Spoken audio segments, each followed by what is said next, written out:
सहारनपुर नाम का गांव था, जहां पर रेखा अपने पति राधे के साथ रहती थी। दोनों ही बड़े बुजुर्ग थे, उन्हें कोई संतान भी नहीं थी। अपना घर चलाने के लिए राधे गांव में रिक्शा चलाया करता था। उनके घर के बगल में ही सुशांत और अश्मिता का घर था। सुशांत एक नौजवान व्यक्ति था जो राधे जी के साथ अपनी रिक्शा चलाया करता था। एक दिन सुबह सुबह सुशांत राधे के घर आकर उन्हें आवाज लगाता है। चलिए राधे जी, रिक्शा स्टैंड पर आज जाना नहीं है क्या? राधे घर से आवाज लगाते हैं। आ रहा हूँ सुशांत बेटा। राधे थोड़ी देर में घर से बाहर आते हैं रिक्शा स्टैंड पर जाने के लिए। क्या हुआ राधे जी, आजकल बड़े लेट आ रहे हो, कोई दिक्कत है क्या?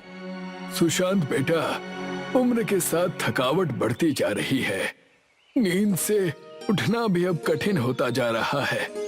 वो दोनों अपनी अपनी रिक्शा लेते हैं और रिक्शा स्टैंड पर चले जाते हैं। राधे रिक्शा चला चलाकर पूरा दिन निकाल देता है और जब रात होती है तो वो घर लौटते हैं। रेखा, ओ रेखा, कहाँ हो? थोड़ा पानी दे दो, तबीयत थोड़ी खराब लग रही है। रेखा रसोई में से पानी लेकर आती है और राधे को दे देती है और उनसे पूछती है, क्या हुआ जी, आज थोड़े ज्यादा परेशान लग रहे हैं आप। रेखा, काश हमारी कोई संतान होती जो हमारी इस उम्र में देखभाल कर सकता। अब नहीं हो पाता है रेखा, अब इतनी देर तक काम करना नहीं हो पाता। गांव में सरकार बस की सुविधा भी शुरू कर रही है, अब रोज की आमदनी और घट जाएगी। ऐसे में हम दोनों का खर्चा भी नहीं निकलेगा। कोई बात नहीं, कुछ ना कुछ हो ही जाएगा। परमेश्वर हमें हमेशा देखता है, वो हमें कभी अकेला नहीं छोड़ेगा। सही कहती हो तुम। रेखा देखती है कि उसके पति का शरीर बहुत गर्म हो रहा है, उनकी तबीयत बहुत ज्यादा खराब हो रही है। तभी उनके घर के बाहर सुशांत आ जाता है और आवाज लगाता है। राधे जी, ओ राधे जी, चलिए रिक्शा चलाने नहीं जाना है क्या? रेखा बाहर आती है और सुशांत से कहती है, बेटा सुशांत, जल्दी किसी डॉक्टर को बुलाओ, इनकी तबीयत बहुत ज्यादा खराब हो गई है। अच्छा रुकिए, मैं अभी किसी डॉक्टर को बुला कर लाता हूँ।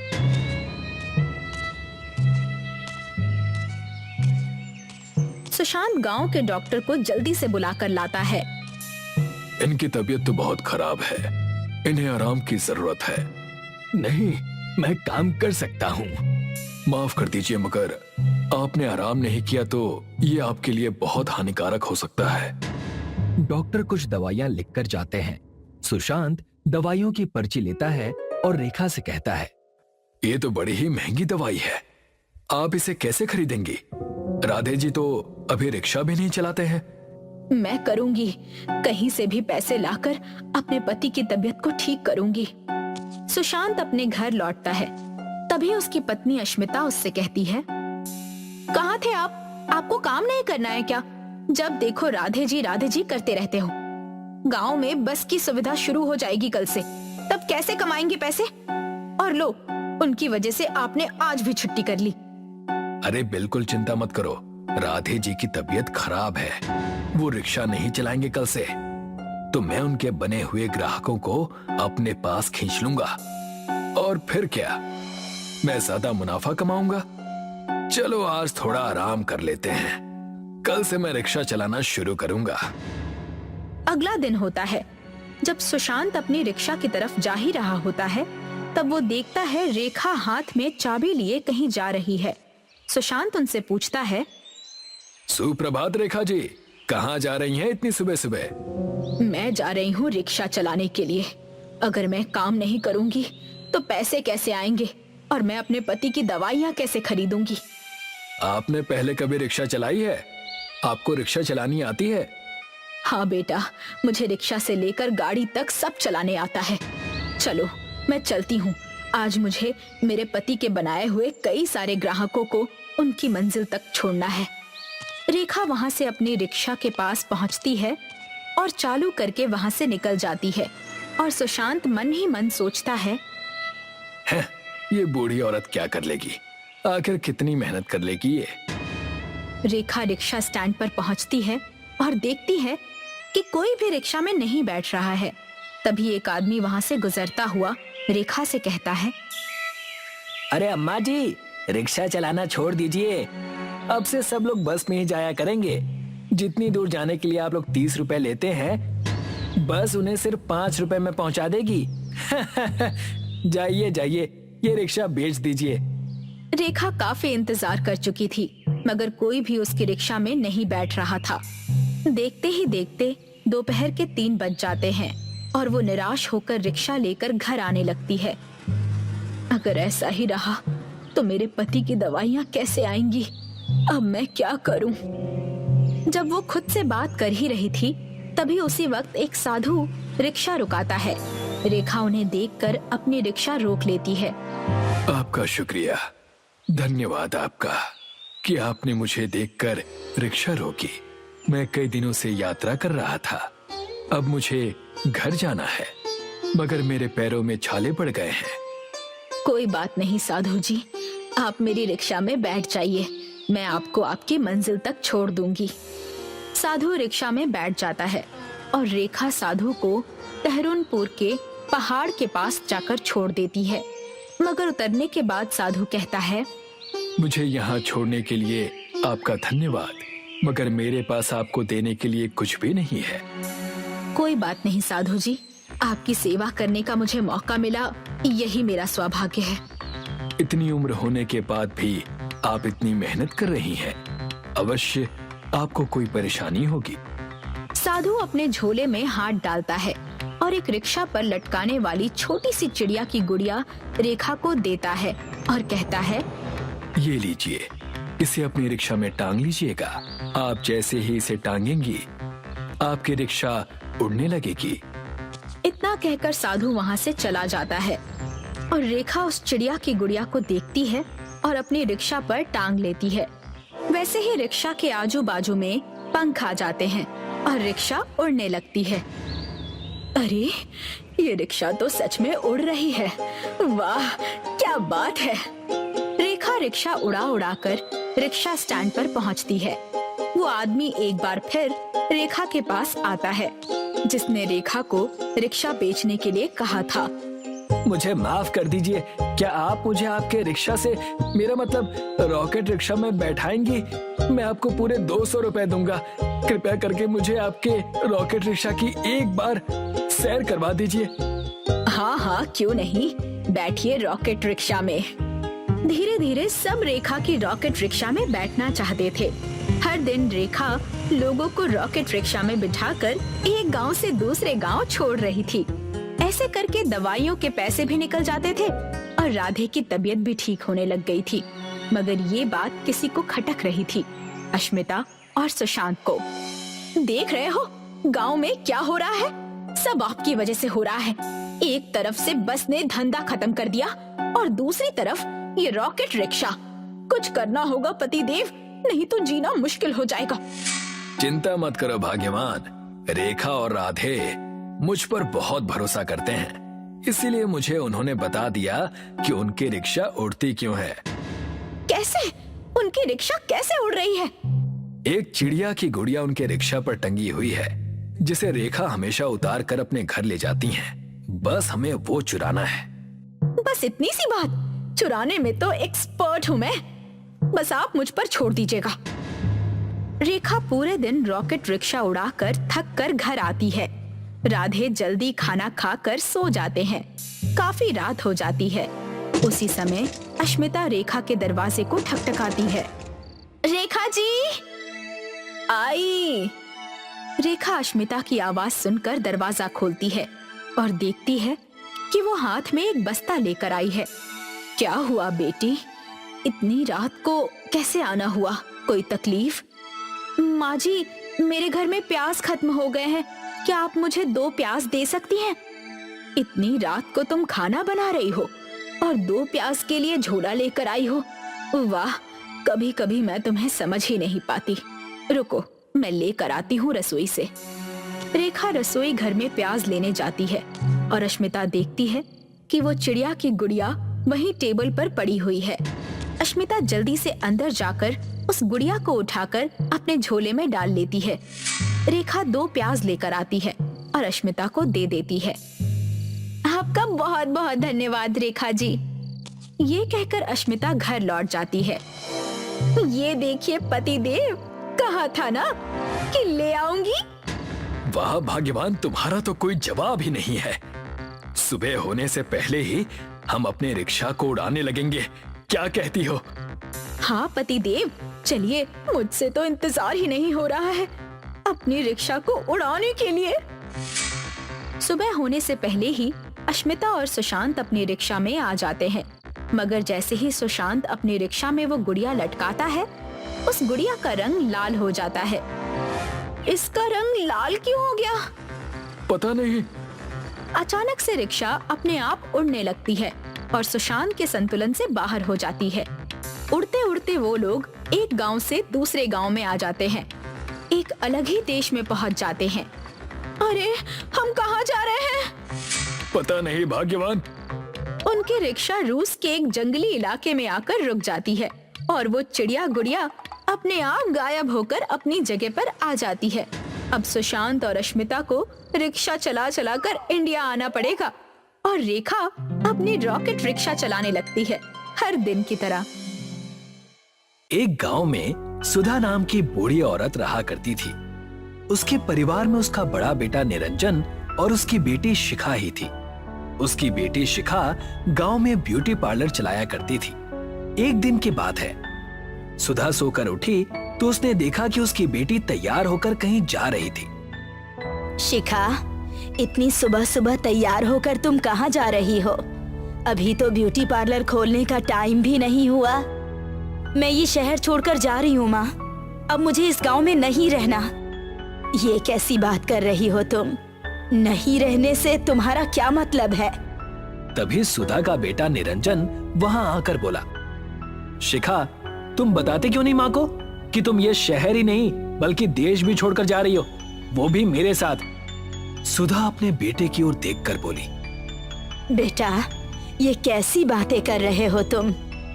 मैं सही कह रहा हूँ माँ, मुझे इन अनपढ़ गंवार गांव वालों के साथ नहीं रहना।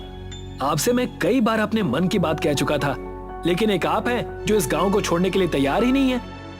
इस गांव में मेरे पति की यादें बसी हैं। इस घर में मेरी आत्मा बसती है। मैं भला कैसे जा सकती हूँ? तो फिर आप अपनी यादों के सहारे ही इस गांव में रहिए, हमें नहीं रहना यहाँ। भैया को अमेरिका में जॉब मिल गई है और कंपनी ने उन्हें फ्लैट भी दिया है। मैं भैया के साथ ही रहूंगी। तुम दोनों चले जाओगे तो मैं अकेली क्या करूंगी? मेरा खर्चा पानी कैसे चलेगा? वो सब मुझे नहीं पता माँ। अगर आपको अपने खर्चे पानी की इतनी ही चिंता है तो आप भी हमारे साथ चलिए ना। नहीं तो मेरी बहन जो ब्यूटी पार्लर चलाती थी, आज से आप वो ब्यूटी पार्लर चलाकर अपना खर्चा पानी निकाल सकती हैं। इतना कहकर निरंजन और शिखा अपना सामान लेकर घर से बाहर निकल गए। सुधा बेचारी दिन भर रोती रही।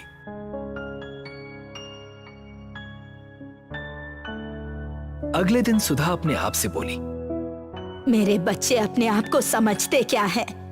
इन दोनों को क्या लगता है कि उनके बगैर उनकी माँ अकेले नहीं रह सकती? शिखा शायद भूल गई कि उसने ब्यूटिशियन का कोर्स मुझसे ही सीखा था। मैं उससे बेहतर ब्यूटी पार्लर चलाकर दिखा सकती हूँ। इतना बोलकर सुधा अपने ब्यूटी पार्लर के दुकान में चली गई। दुकान के बाहर मोहिनी शायद शिखा का इंतजार कर रही थी। सुधा को देखकर वो चौंक गई। माँ जी, आप यहाँ पर क्या कर रही हैं? शिखा मेम साहब नहीं है क्या? शिखा अपने भाई के साथ इस देश को छोड़कर चली गई। आज से मैं ही इस ब्यूटी पार्लर को संभालूंगी। क्या तुम्हें मेरे साथ काम करने से कोई एतराज है? मुझे तो बस अपनी सैलरी से मतलब है। ब्यूटी पार्लर आप चलाओ या आपकी बेटी, मुझे कोई फर्क नहीं पड़ता। सुधा मुस्कुराती हुई ब्यूटी पार्लर के अंदर चली गई। कुछ देर के बाद एक 20 वर्षीय लड़की ब्यूटी पार्लर के अंदर आ गई। शिखा दीदी कहाँ है? मोहिनी के बोलने से पहले ही सुधा बोली, शिखा गांव छोड़कर चली गई है बेटी। तुम बताओ, तुम्हें क्या करवाना है? देखो, मुझे अपने चेहरे पर मसाज करवाना है। मसाज थोड़ा अच्छा करना, क्योंकि आज मुझे एक शादी में जाना है। सुधा मोहिनी की ओर देखकर बोली। सामने जो क्रीम रखी हुई है उसको उठाओ। सुधा अपने हाथों से उस लड़की की मसाज करने लगी। मसाज पूरा होने के बाद वो लड़की खुश होती हुई बोली, अरे वाह माँ जी, आपके हाथों में तो जादू है। आपने तो मेरे चेहरे पर अलग ही ग्लो ला दिया। आप अपनी बेटी से कहीं ज्यादा अच्छा मसाज करती हैं। इतना कहकर वो लड़की वहां से चली गई।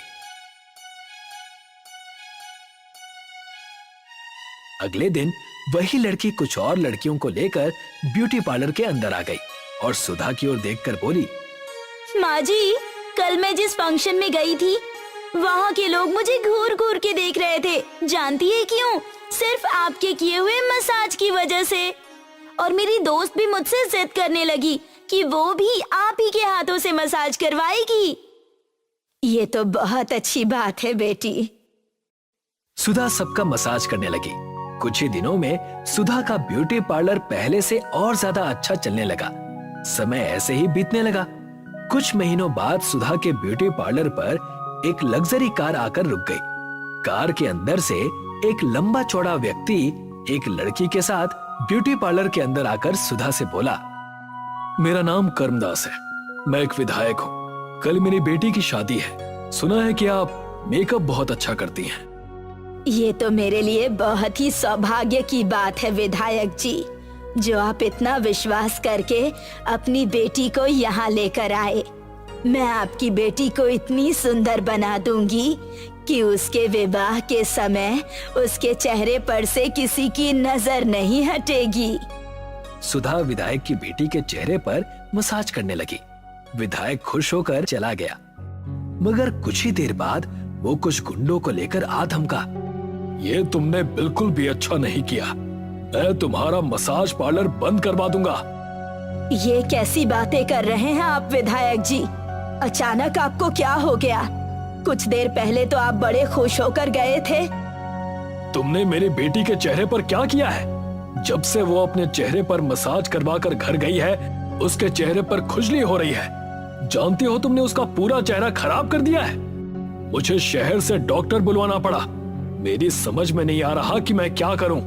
कल उसकी शादी है, कहीं लड़के वाले उसका चेहरा देखकर शादी के लिए मना न कर दे।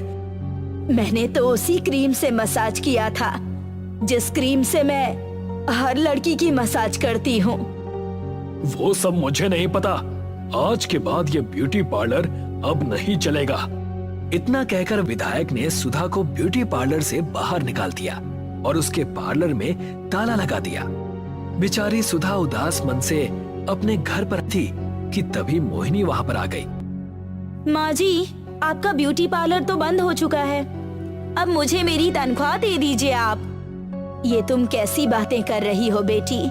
अगर तुम अपनी तनख्वाह कुछ दिन बाद लोगी तो क्या तुम्हारा कुछ बिगड़ जाएगा?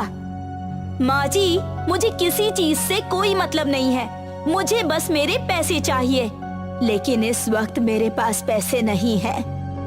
मुझे तुमसे यही उम्मीद थी बुढ़िया। अच्छा हुआ कि तुम्हारे साथ ऐसा हुआ।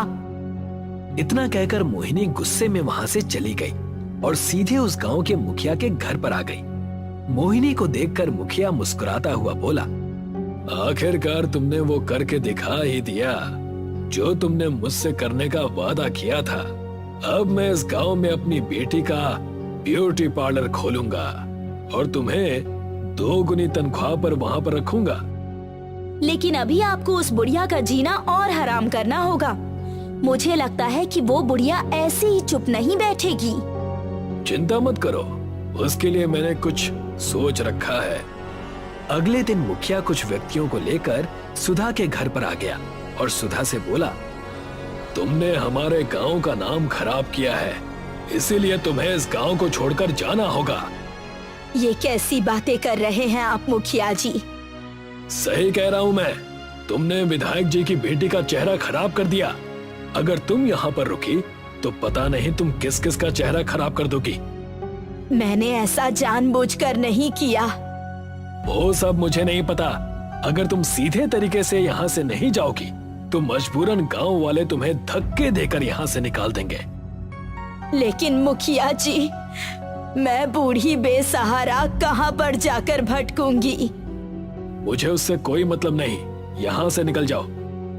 मुखिया ने सुधा को धक्के देकर उसके ही घर से उसे बाहर निकाल दिया। सुधा बेचारी भूखी प्यासी एक खेत में जाकर गई। तभी एक अजनबी औरत सुधा के पास आ गई। कौन हो तुम? तुम्हें काफी देर से देख रही हूँ। तुम्हारे परिवार वाले कहाँ हैं? उस औरत की हमदर्दी देखकर सुधा की आंखों में आंसू आ गए। वो रोते हुए अपने साथ घटी घटना बताने लगी। देखो, तुम चाहो तो मैं तुम्हारी मदद कर सकती हूँ। इस गांव के हाईवे पर मेरा घर बना हुआ है। मैं भी किसी जमाने में ब्यूटी पार्लर चलाया करती थी, जो कि अब बंद हो चुका है। तुम चाहो तो उस ब्यूटी पार्लर को दोबारा चला सकती हो और मेरे घर पर भी रह सकती हो। मैं कुछ सालों के लिए ये गांव छोड़कर जा रही हूँ। लेकिन आप मेरी इतनी मदद क्यों कर रही हैं? एक दूसरे की मदद करना अच्छा होता है, इसीलिए। लेकिन अब मेरे ऊपर कौन विश्वास करेगा? चिंता मत करो, तुम ब्यूटी पार्लर खोलो। मेरे ब्यूटी पार्लर में जो क्रीम रखी हुई है, तुम उसी क्रीम से ही लोगों के चेहरे पर मसाज करना और उसके बाद तुम देखना उसका कमाल। सुधा उस औरत के साथ चली गई और उसका ब्यूटी पार्लर आंखें फाड़ फाड़ कर देखने लगी, क्योंकि वो बहुत ही सुंदर बना हुआ था।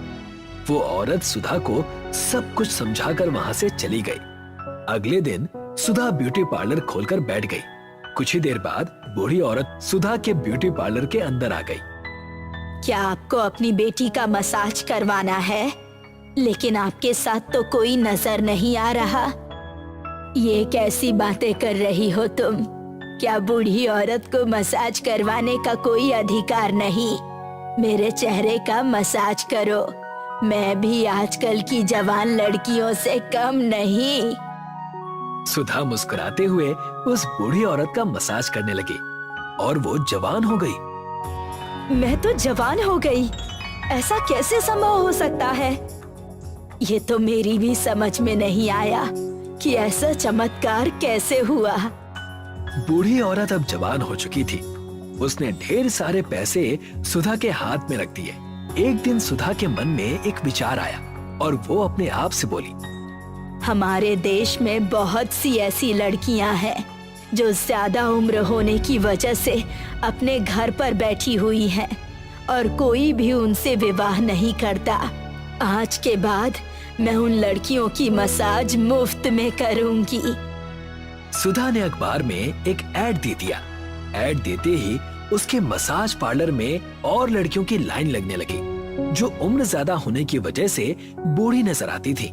कुछ दिनों के बाद वही विधायक अपनी बेटी को लेकर सुधा के पास आया। मुझे माफ कर दो माँ जी, मैं अपनी बेटी का बिगड़ा हुआ चेहरा देखकर कुछ ज्यादा ही क्रोधित हो गया था।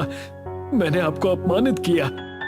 मुझे नहीं पता तुम्हारी बेटी का चेहरा कैसे बिगड़ा, लेकिन यकीन मानो, तुम्हारी बेटी का चेहरा बिगाड़ने में मेरा कोई हाथ नहीं है। मेरी बेटी की शादी टूट गई और अब उससे कोई शादी करने को तैयार नहीं। चिंता मत कीजिए। इतना कहकर सुधा उसकी बेटी के चेहरे पर मसाज करने लगी। मसाज करते ही उसकी बेटी का चेहरा बिल्कुल ठीक हो गया। इधर गांव का मुखिया सुधा का ब्यूटी पार्लर चलना देखकर काफी परेशान हो चुका था। वो क्रोधित होते हुए मोहिनी की ओर देखकर बोला, आखिर ये सब कुछ हो क्या रहा है मोहिनी? मुझे खुद नहीं पता, बस इतना पता है कि बूढ़ी औरतें उसके पार्लर में जाती हैं और जवान होकर बाहर निकलती हैं। अरे उसने तो बहुत ज्यादा उम्र की औरतों को भी जवान करना शुरू कर दिया है। धीरे धीरे उसका नाम बढ़ता जा रहा है। अगर ऐसा ही हाल रहा तो वो दिन दूर नहीं जब उसका कद मुझसे भी बड़ा हो जाएगा।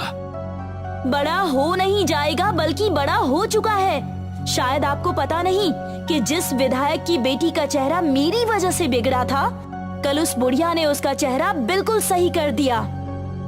आखिर उसके पास ये जादुई शक्तियाँ आई कहाँ से? पता नहीं। वो जिस जगह पर अपना ब्यूटी पार्लर चला रही है, वो जगह बरसों से बंद पड़ी हुई थी। सुधा वहाँ पर कैसे पहुँची, इसका किसी को कोई अंदाजा नहीं है और लोगों को इस बात से मतलब भी नहीं है, क्योंकि सुधा सबकी मदद कर रही है। मेरे पास एक तरकीब है। हमें इस रहस्य को जानने के लिए उसके ब्यूटी पार्लर के अंदर जाना होगा। तुम एक बहुत अच्छी ब्यूटिशियन हो। तुम मेरा और अपने चेहरे का ऐसा मेकअप करो कि हम दोनों बिल्कुल बूढ़े नजर आए। उसके बाद जाकर देखते हैं कि वो आखिर क्या चमत्कार करती है। वो दोनों बूढ़े का रूप लेकर सुधा के ब्यूटी पार्लर में चले गए। मैं बूढ़ा होने के साथ साथ बहुत ज्यादा बदसूरत भी हूँ। लोग मुझे ताने देते हैं। मैं चाहता हूँ कि आप मुझे जवान कर दे।